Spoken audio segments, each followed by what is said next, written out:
O Tribunal Superior de Catalunha, na Espanha, nessa última sexta-feira, deu um show na justiça brasileira no caso Daniel Alves. Fica comigo aqui que a gente precisa falar sobre isso. Então, meus lindos, como é que vocês estão? Depois de ser aclamado por mais de milhões e milhões de pessoas para eu poder comentar sobre essa notícia, né, da última sexta-feira, que inclusive eu postei até um story sobre isso. Daniel Alves absolvido. Veja os argumentos que a justiça usou para condenar e depois anular a condenação do ex-jogador por O Tribunal Superior de Catalunha anulou a condenação de do ex-jogador a uma jovem em uma discoteca em Barcelona em 2022. Alves já estava em liberdade provisória. Justiça disse ter visto inconsistências nas sentenças anteriores. Eu precisava vir aqui falar sobre isso, entre vários e vários outros casos que acontecem injustiças com homens. Mas, por sorte, o Daniel Alves não estava sendo julgado no Brasil, né? Porque se ele tivesse no Brasil, eu tenho certeza que a sentença teria sido diferente e ele não teria conseguido, né, a liberdade e a absolvição no caso. Quem lembra desse caso? Isso foi em 2022, gente. Vocês têm noção do que é 2022, cara? Em 2022, o jogador Daniel Alves foi acusado de a uma mulher numa boate, né, numa discoteca em Barcelona. A mulher alegou que ele tinha praticado sexo com ela sem o consentimento, ou seja, de forma forçada. Logo, o Daniel Alves, um jogador famosíssimo, né, da Europa e tudo mais, ele vai forçar uma mulher a fazer sexo com ele. É um pouco descabido, né? Mas vamos dar sequência. Eu vou ler aqui a descrição que está na notícia. A Justiça da Espanha absolveu nessa sexta-feira, dia 28, o ex-jogador brasileiro Daniel Alves da condenação de Em decisão unânime, o Tribunal Superior da Catalunha decidiu anular a sentença que havia condenado Alves a 4 anos e 6 meses por uma jovem em uma discoteca em Barcelona. Fazem parte do tribunal 4 juízes, dos quais 3 são mulheres. Olha só que interessante. Dos 4 juízes, 3 são mulheres. A mudança aconteceu após um recurso da defesa de Daniel Alves. O jogador, que já estava em liberdade provisória, agora ele fica livre de cumprir a sentença. O Daniel Alves ficou preso 15 meses. Em março de 2024, ele pagou uma fiança de 1 milhão de euros.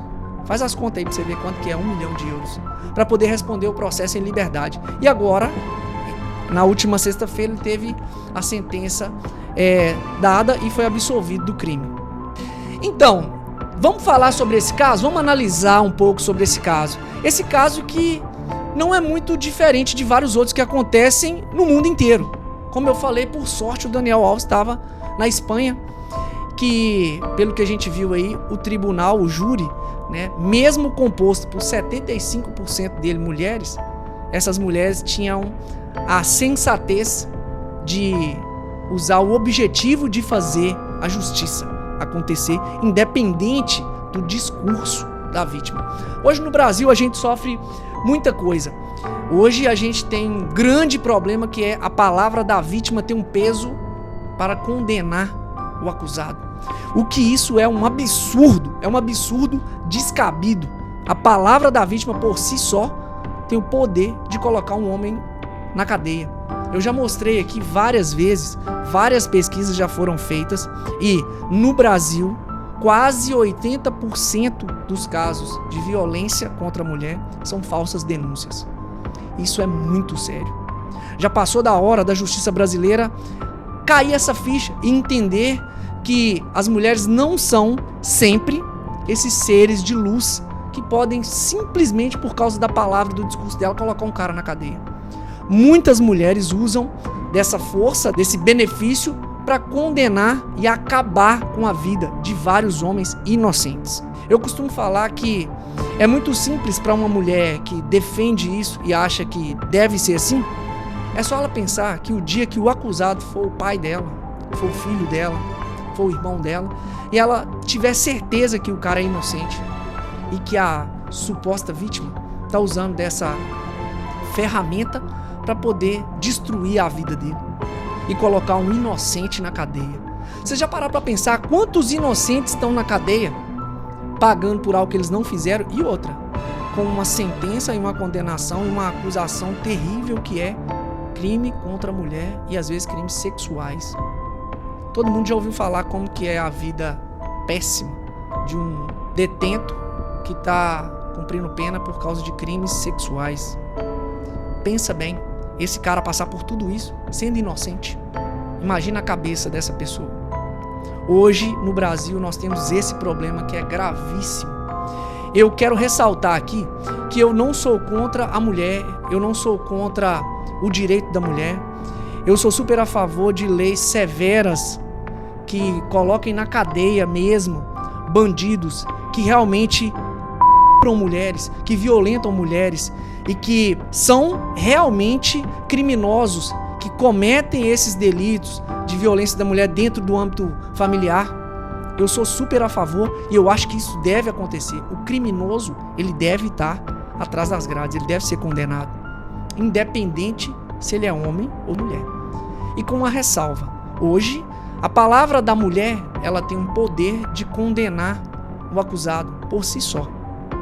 Só que, depois de averiguado, se isso for uma falsa denúncia, não acontece nada com ela. Ela não paga por nada disso. Simplesmente vai ser absolvido e ela vai retirar a queixa e todo mundo vai viver feliz para sempre. Menos o cara que foi acusado falsamente.